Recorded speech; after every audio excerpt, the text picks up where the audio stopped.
Hello and welcome to Lead Fundamentals. In this series of beginners courses, we'll be going right from the top, looking at the absolute basics when it comes to creating a lead. If you don't know what a lead is yet, then it's basically some kind of melodic line. So where an instrument like a synth or sampler plays a string of notes to accompany your beats and bass, for instance.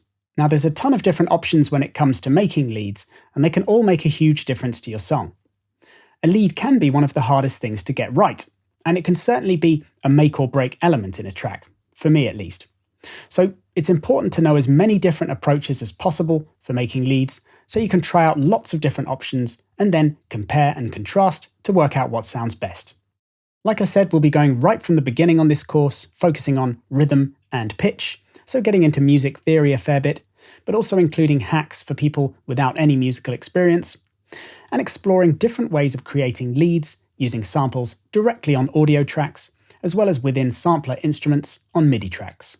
Then, as we progress through the other courses in the series, we'll get into more creative sound design and mixing, so you can see how to build leads from the ground up and really shape the sound, as well as how to process leads with different effects to transform them into more complex and evolving phrases. As an example of the sorts of things that we'll be going into, I've got a series of different lead ideas here, which are combining with drums and bass, provided by loops on the two tracks above. And they're all made using the same one-shot sample here, which I'll solo for a sec. I'll be flying through these quickly in this lesson, by the way, but in the rest of the course, we'll go through things nice and slowly. So the first one is literally as simple as it gets, just duplicating the sample along the track so it creates a repeating pattern, and having some of the samples shorter than others, and positioning them on certain 16th notes so it makes the rhythm more syncopated.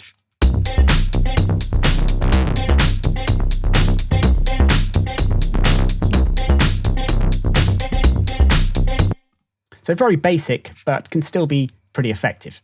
Then we have the same idea, but with less gaps, and introducing different chromatic notes into the pattern to make a bit more of a melody, which is done by pitch shifting the various audio clips up or down by a semitone.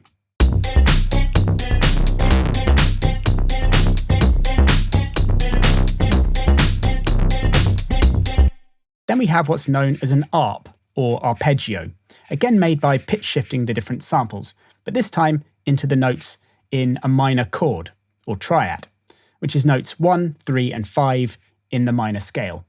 And this will be familiar to you if you've had any classical training, as you'll have played a minor arpeggio up and down on your instrument in the same way.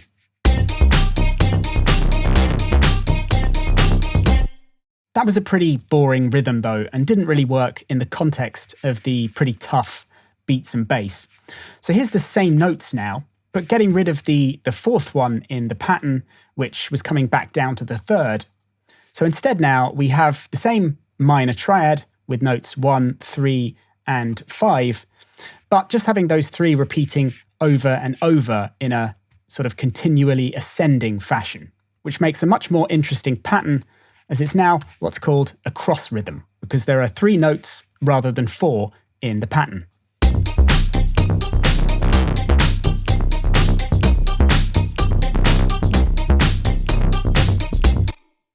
You can see I trimmed the samples a little bit in this one too, so it made the sound a lot tighter as well.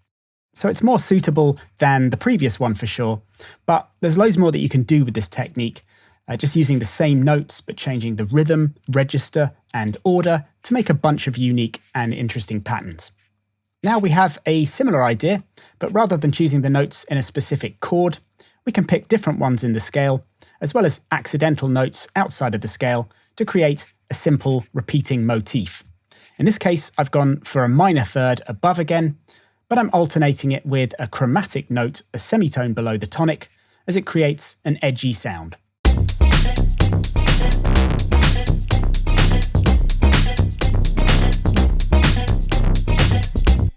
Everything so far has been pretty short phrases of 1 bar long or less, but in this one I've created something a bit more substantial, going up to 2 bars, so the lead takes on more of a melodic line by branching out to a few different notes in the scale and taking on a more elongated shape, so it goes on a bit more of a melodic journey.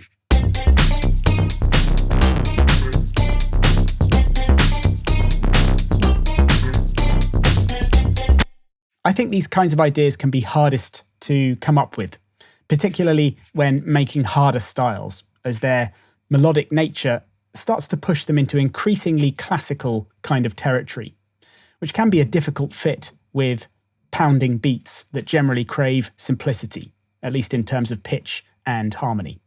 So on that note, going in the other direction, for example, here's an audio editing technique that can be very effective, which is reversing some of the samples to create something a bit more like a percussion or FX layer. And as the pitch is staying constant, we're not getting any complexity on that front, but instead now the level is fluctuating in an interesting way as the sample's envelope changes from forwards to backwards.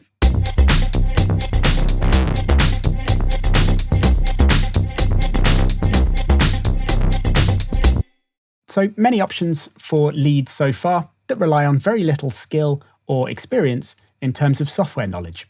Just knowing how to duplicate and make basic changes to samples on audio tracks. If we peek into the future a little bit now though, and look at a couple of examples that use audio effects, which we'll be exploring in later courses in the series, these are devices that open up a whole world of possibilities for pattern creation. So here's the first example that is using reverb and delay to process the sample, respectively, filling the larger gaps in between the samples with echoes and reflected sound.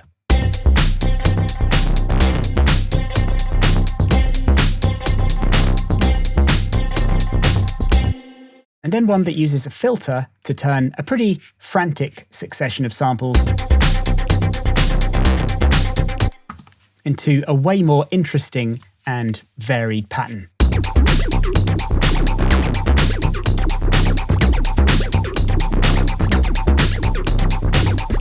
And we're just getting started with effects there. So that was to whet your appetite for the sorts of things that we'll be exploring further down the line. In the next lesson, we'll get back to basics though and start working on the simplest of the examples that we just looked at, focusing on rhythm and pitch initially. And like on my baseline fundamentals course, we'll go between audio and MIDI so you can see the benefits of each workflow and then be able to choose the one you prefer as you go. So that's all for now. I'll see you next time.